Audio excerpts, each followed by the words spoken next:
Hi, I'm Dr. Suprada, urogynecologist and cosmetic gynecologist at Akkineni Hospitals, Vijayawada.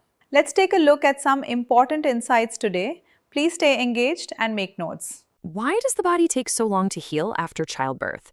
It's a question millions of women are asking, often in total silence.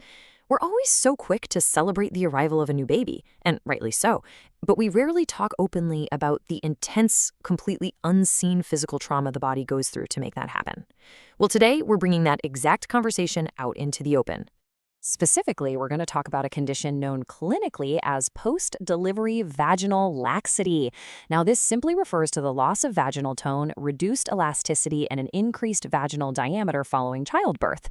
And I want to stress something right up front, okay? This is a perfectly recognized medical reality. It is a physiological outcome of a massive mechanical event. It's definitely not a personal failing.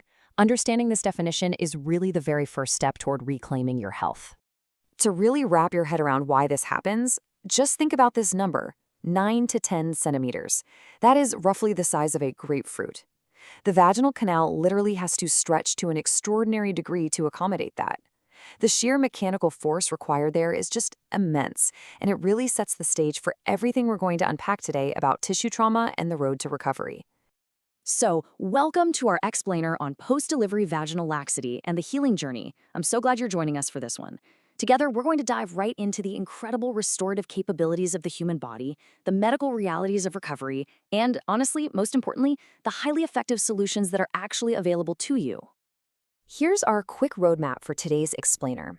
We'll start with the physiology of delivery, move into the healing timeline, and look at factors influencing severity. Then we'll cover recognizing the symptoms, first-line conservative management, and finally, surgical restoration options. All right, let's jump straight into Section 1, the physiology of delivery and the extreme mechanical demands of childbirth. Clinical data actually reveals a pretty crucial truth here, stating that vaginal tissue changes from childbirth persist partially due to permanent changes in connective tissue architecture.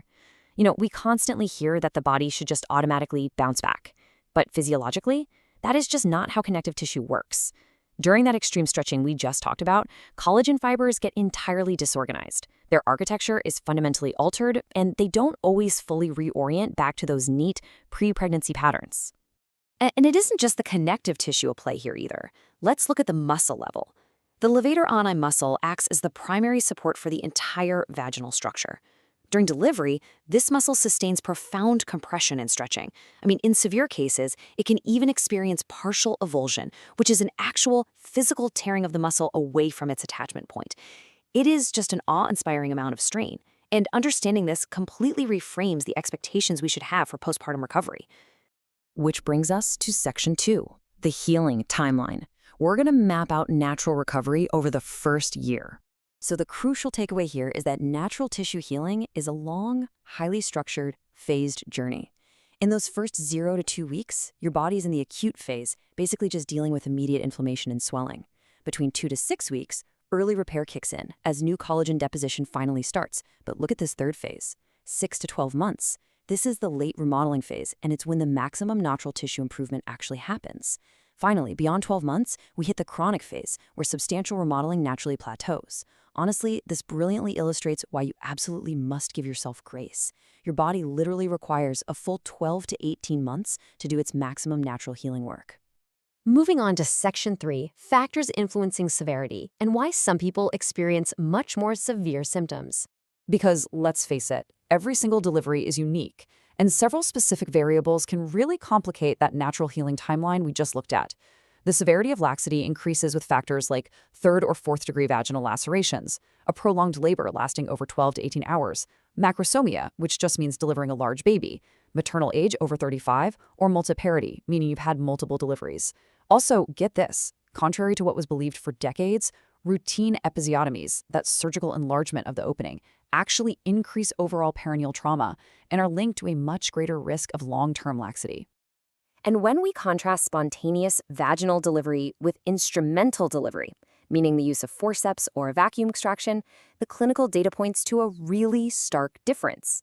Deliveries that require instruments involve significant additional mechanical trauma on top of a spontaneous delivery, which drastically increases the risk of severe pelvic floor injury and resulting laxity. Now for Section 4, recognizing the symptoms, the physical and psychological toll. What's really striking about these symptoms is how deeply interconnected they are. Sexually, women frequently report reduced sensation, a loss of tone, and decreased orgasmic intensity. Physically, about 20 to 30% experience stress urinary incontinence, leaking when coughing or exercising, along with this distinct feeling of pelvic heaviness. And psychologically, the burden is incredibly heavy. Decreased body image, a drop in sexual self-esteem, and a lingering fear of partner dissatisfaction. Acknowledging all three of these symptom categories as valid, interconnected medical realities is just absolutely crucial. And when you take these symptoms to a healthcare provider, they aren't just guessing at the severity. The assessment is completely objective. Clinicians evaluate pelvic floor muscle strength using the Oxford scale, grading it from 0 to 5. Establishing this clear, objective baseline is vital because it's exactly what allows them to tailor a highly personalized, effective therapy plan for you going forward. Let's transition to Section 5, First-Line Conservative Management. This is all about empowering physical therapy. If you are struggling with persistent symptoms after that initial 8 to 12 weeks of natural healing, pelvic floor physical therapy is unequivocally your first-line treatment. Let's break down how this actually works. Step 1 is neuromuscular re-education. A specialized therapist literally teaches your brain and your body how to properly identify and fire those specific traumatized muscles again. Step 2 is progressive strengthening, which is carefully programmed over an 8 to 12-week period. Therapists often use real-time biofeedback so you can visually see your muscles working. And finally, step 3 is long-term maintenance, continuing those exercises at least 3 times a week to sustain all those hard-earned gains. And the incredible power of this conservative management really comes down to this number right here, 60 to 80%. A massive 60 to 80% of women experience highly meaningful, life-changing improvement in their symptoms through this guided physical therapy alone. It is highly effective, deeply empowering, and it puts the control right back in your hands without needing to jump to immediate invasive procedures. Finally, Section 6, Surgical Restoration Options. These are the interventions for when natural healing plateaus. So if you've given it time and you've done the physical therapy, but significant distress and laxity still remain, these options are specifically designed for you. Surgical procedures like vaginoplasty and perineal reconstruction are utilized to tighten the vaginal canal and physically address that tissue laxity in the perineal body. Now, it's important to point out that the clinical standard is to only consider these interventions after completing 3 to 6 months of dedicated physical therapy. You want to make sure all those non-invasive avenues are completely optimized first. But when it comes to the outcomes of these procedures, the data is highly favorable. An overwhelming 85 to 90% of women report durable, improved sexual satisfaction after surgical vaginoplasty. The complication rate is actually quite low, sitting at just 5 to 10%, with only 0 to 10% reporting no change. So for those who truly need it after natural and conservative paths have plateaued, surgical intervention is a highly reliable, evidence-based path right back to comfort and confidence. Which leaves us with this final vital thought. What step will you take today to honor and support your postpartum healing journey? Whether that means finally making that appointment with a pelvic floor physical therapist, openly talking to your partner about your symptoms, or honestly, simply giving yourself some much-needed grace as your body naturally remodels over that first year. The power and the knowledge is now yours.